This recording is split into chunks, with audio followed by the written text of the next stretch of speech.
Did you know that according to God, there is no distinction between Jew and Gentile?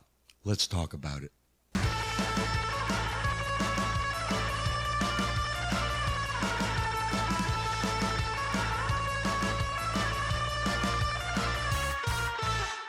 Shalom and welcome back to this episode of Did You Know? I'm your host, Rabbi Ira, and today we're going to be unpacking some verses that relate to the relationship between Jews and Gentiles in the body of Yeshua. And so I'd like to start with this verse from Galatians chapter 3, beginning in verse 26. For you are all sons of God through trusting or through faith in Messiah Yeshua. For all of you who were immersed in Messiah have clothed yourselves with Messiah. There is neither Jew nor Greek. There is neither slave nor free. There is neither male nor female. For you are all one in Messiah Yeshua. And if you belong to Messiah, then you are Abraham's seed, heirs according to the promise. Now, some have interpreted this to say that, you're no longer, there's no difference, so you don't have to do all these Jewish traditions, the holidays and all that, because we're all Christian, and therefore there's no distinctions. And I believe that's a real misapplication of this passage, because the easy refutation or response to that argument is, well, what about the difference between male and female? Are you saying there's no longer distinction there either? So the obvious answer to that is that before God, there's no distinction. In other words, there's one way of salvation, which is through Messiah Yeshua, as Paul clearly states here. And in that sense, there's no distinction, meaning that it doesn't matter if you're Jewish or not Jewish, male or female, or in this case, slave or free. In other words, you're the boss of your company or you're a lowly employee, whatever, they're still equal. You're still equal before God. However, in that context, though, there are still distinctions, obviously. So just as there are different distinctions between male and female, those are pretty obvious in spite of what some of the leftist woke, would say today about that. But no, biblically speaking, there's male and female. God created them, us, different calling, different purpose, different giftings, and so on, different roles. In the same way, Jews and Gentiles still have a distinction within the body of Messiah. We believe that Jews that are called to faith in Yeshua have a responsibility to live Jewish lives.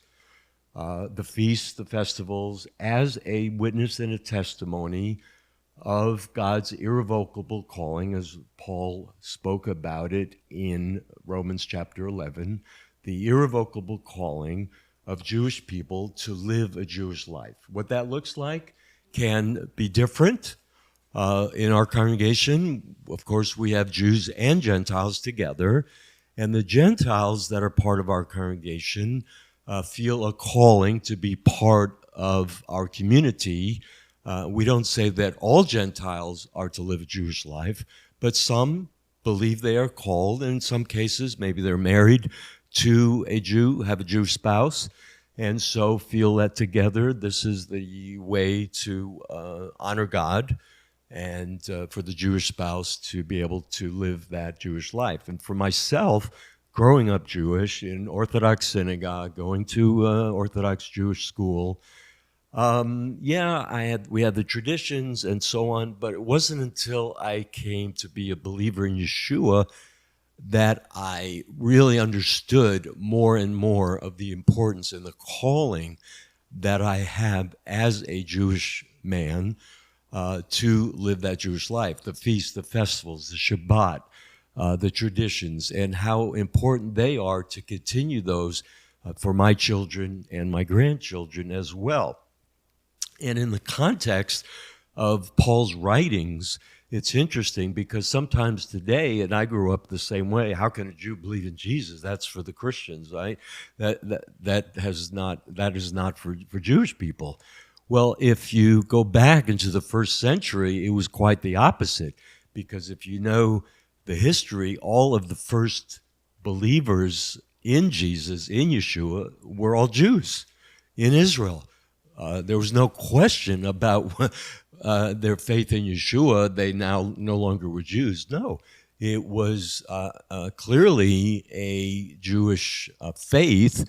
They were recognized as Jews, but of course they were considered heretics or whatever. But the question of whether they were still Jews was never a question.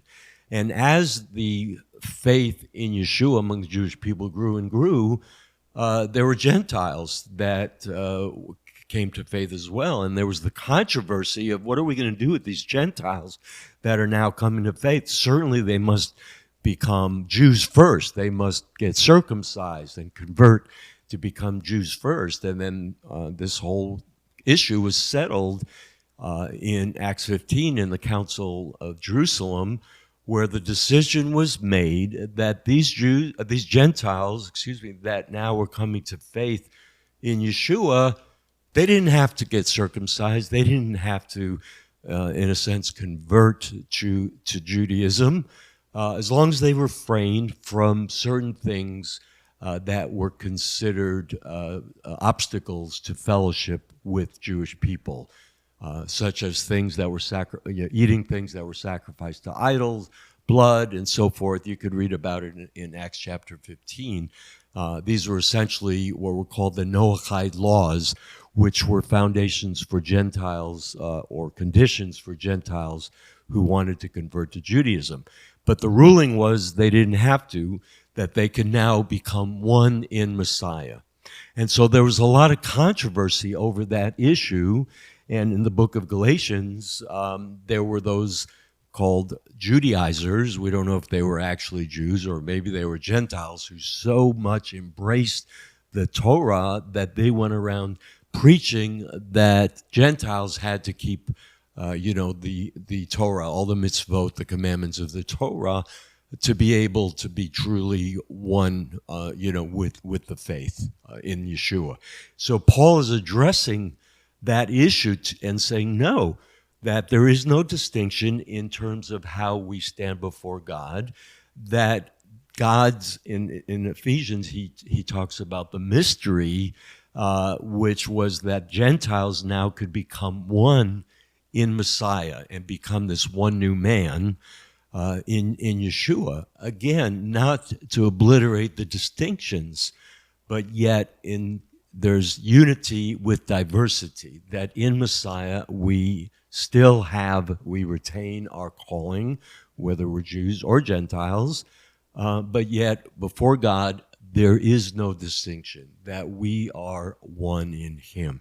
So if you're watching this and you have any questions about this issue of there is no distinction between Jew and Gentile, bond or free, male or female, I encourage you to post your question or comment about it, and let's talk about it more, because I believe that both within the Jewish world and in the Christian world, there are often misunderstandings about these ideas, that in Yeshua we are one.